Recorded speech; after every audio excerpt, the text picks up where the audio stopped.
Good morning. Happy Transfer Tuesday. Just registered my car, finally. $189.20. I knew it wouldn't be $400, but I budgeted that to be safe, but finally got that done. I'm gonna head home because I have someone coming in like 40 minutes to come over to look at this little yellow bookshelf that I listed on Marketplace yesterday. I don't know why I've had that thing for so freaking long. I've had it for years, since I owned a home way back when, and I hate this thing. Like, I can never style it right. It's an awkward size other than the height. The shelf is an awkward size to style. The drawer is an awkward size to style, to store things in. And the only thing that ever sits on it nowadays is Pepe's ass. So I think it's time to let that go. So hopefully she'll take it.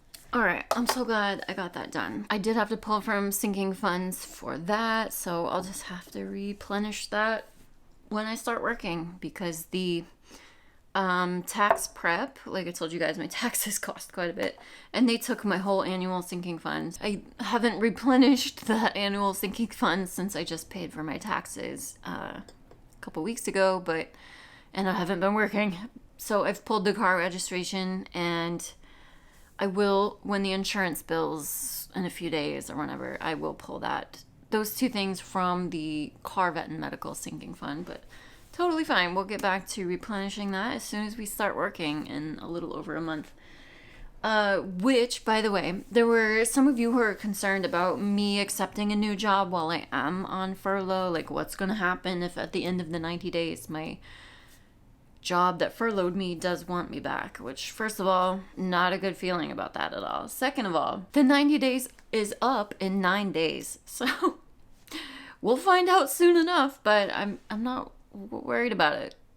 If they, for some weird reason, do say, hey, we want you back, I'll just say no thanks. Like, it's not a big deal. And then they have just over 2 weeks of vacation that they will have to pay me out. And yes, I asked about all these things up front. This job is not one of those jobs that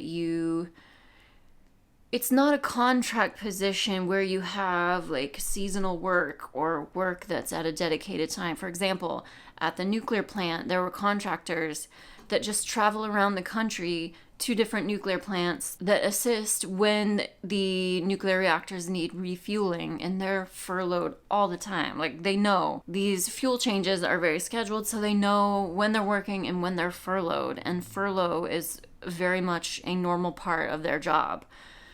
This is not that situation. This job that's furloughed me is not like that. It is a permanent full-time position, and I'm pretty sure they only furlough just to like give you some time to find a new job. I'm pretty sure. It was very clearly outlined in my letter of furlough from HR that I am in fact allowed to look for other work opportunities during this time. In fact, I'm pretty sure, like I said, that was what they wanted.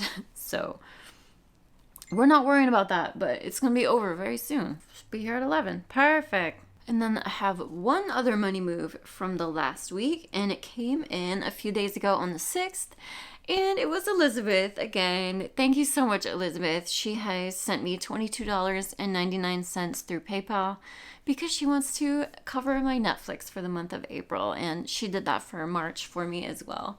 Thank you so much, Elizabeth. I really appreciate it. That's very sweet of you. That's gonna go towards my Netflix. Yay. So registering my car and Netflix, courtesy of Elizabeth, are my two money moves I've had for the week. So keeping this one short. However, I just want to show you a quick state of affairs around here, because like all of my clothes have been tucked into a suitcase and this box, and that means I have got around to tackling my closet, but that'll be in a video coming soon. This is the state of my kitchen. Is just still boxes.